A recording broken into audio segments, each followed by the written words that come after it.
News, सच जरूरी है।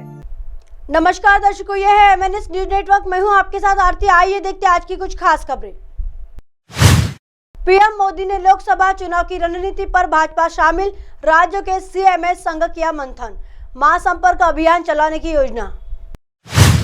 भाजपा अगले वर्ष होने वाले लोकसभा चुनाव की तैयारी में जुट गई है। रविवार को प्रधानमंत्री नरेंद्र मोदी ने पार्टी मुख्यालय में भाजपा शासित राज्यों के मुख्यमंत्रियों के साथ बैठक की, जिसमें अगले लोकसभा चुनाव पर विस्तार से चर्चा की गई।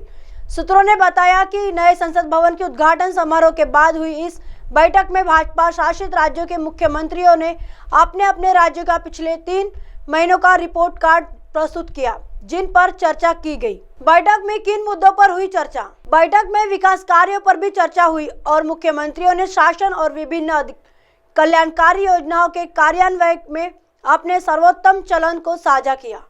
बैठक में इस बात पर भी विचार विमर्श किया गया कि जिन राज्यों में भाजपा की सरकार है, वहां राज्य से ज्यादा लोगों में संपर्क करने के लिए किस तरह से कार्यक्रम आयोजित किए जाए, कब चलाया जाएगा महासंपर्क अभियान, साथ ही जहां भाजपा की सरकार नहीं है वहां अपनी स्थिति को कैसे मजबूत किया जाए। इस विषय पर जिले से लेकर बूथ स्तर तक भी चर्चा की जाएगी। भाजपा 30 मई से 30 जून तक महासंपर्क अभियान चलाने जा रही है। इसके तहत भाजपा लोगों से संपर्क करने के लिए विभिन्न कार्यक्रम चलाएंगी। बैठक में कौन कौन रहा मौजूद? इस बैठक में भाजपा के राष्ट्रीय अध्यक्ष JP नड्डा, केंद्रीय गृह मंत्री अमित शाह, महाराष्ट्र के उप मुख्यमंत्री देवेंद्र फडणवीस, गोवा के उप मुख्यमंत्री प्रमोद सावंत, हरियाणा के मुख्यमंत्री मनोहर लाल खट्टर, असम के मुख्यमंत्री हिमंत बिस्वा शर्मा, उत्तर प्रदेश के मुख्यमंत्री योगी आदित्यनाथ मौजूद रहे। इसके अतिरिक्त उत्तराखंड के मुख्यमंत्री पुष्कर सिंह धामी, गुजरात के मुख्यमंत्री भूपेंद्र भाई पटेल और नागालैंड के मुख्यमंत्री यानथुंगो पैटन, मध्य प्रदेश के मुख्यमंत्री शिवराज सिंह चौहान और त्रिपुरा के मुख्यमंत्री मानिक साह भी बैठक में शामिल हुए। नए संसद भवन का हुआ उद्घाटन। प्रधानमंत्री मोदी ने नए संसद भवन को राष्ट्र को समर्पित करने के बाद पार्टी मुख्यालय में मुख्यमंत्री परिषद की बैठक की। प्रधानमंत्री मोदी ने कहा कि अमृत काल देश को एक नई दिशा देगा और नया संसद भवन देश की दृष्टि और नए भारत के संकल्प का एक चमकदार उदाहरण होना चाहिए।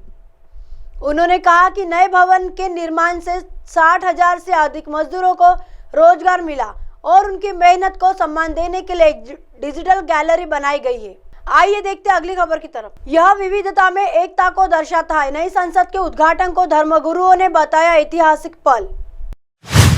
प्रधानमंत्री नरेंद्र मोदी ने रविवार 28 मई को नए संसद भवन का उद्घाटन किया। इस दौरान लोकसभा अध्यक्ष की कुर्सी के पास सेंगोल को भी स्थापित किया।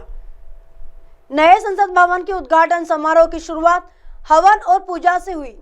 पीएम मोदी ने नए संसद भवन के उद्घाटन के बाद भवन के निर्माण में काम करने वाले श्रमिकों को सम्मानित किया। उद्घाटन के बाद सर्वधर्म प्रार्थना की गई, जिसमें कई धर्मों के गुरुजनों और विद्वानों ने अपने विचार रखे। सर्वधर्म प्रार्थना करने वाले धार्मिक नेताओं ने कहा कि यह भारत की विविधता में एकता को दर्शाता है। सर्वधर्म प्रार्थना में धार्मिक नेताओं ने विभिन्न भाषाओं में प्रार्थना की।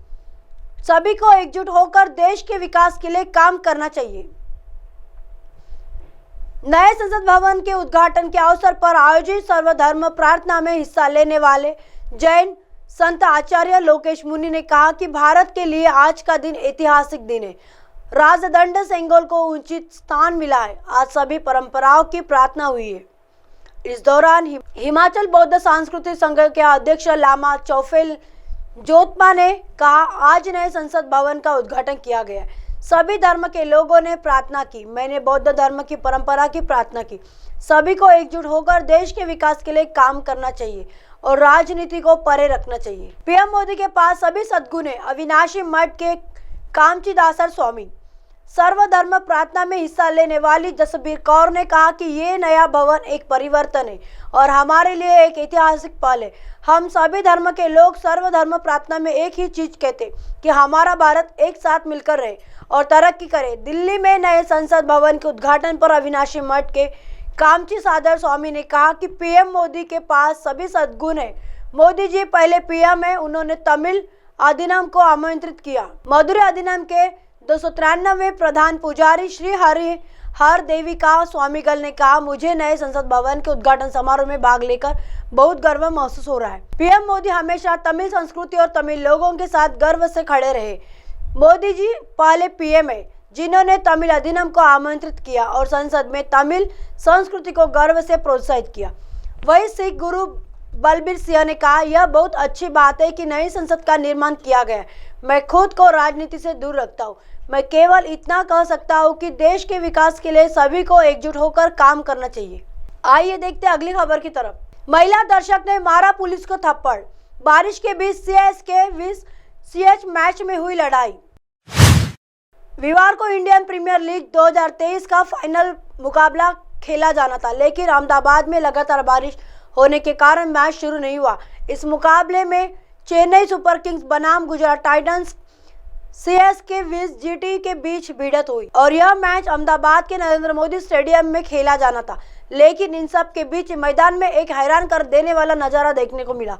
दरअसल हुआ यह कि स्टेडियम में बैठे दर्शकों को संभालने एक पुलिस वाला आता है और अचानक से एक महिला उसको मारने लगती है। अब इस मामले का वीडियो सोशल मीडिया पर बड़ी तेजी से वायरल हो रहा है और सभी लोग इस महिला को लेकर सवाल जवाब कर रहे हैं, आखिर इसने ऐसा किया क्यों।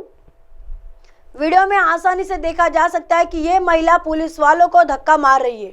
अगर आईपीएल 2023 में दोनों टीमों का फाइनल तक के सफर की बात करें तो चेन्नई सुपर किंग्स ने आईपीएल 2023 के पहले क्वालिफायर में गुजरात टाइटंस को हराकर फाइनल में एंट्री की थी, जबकि दूसरे क्वालिफायर में हार्दिक की कप्तानी वाली गुजरात ने मुंबई को हराकर फाइनल का टिकट कटवाया।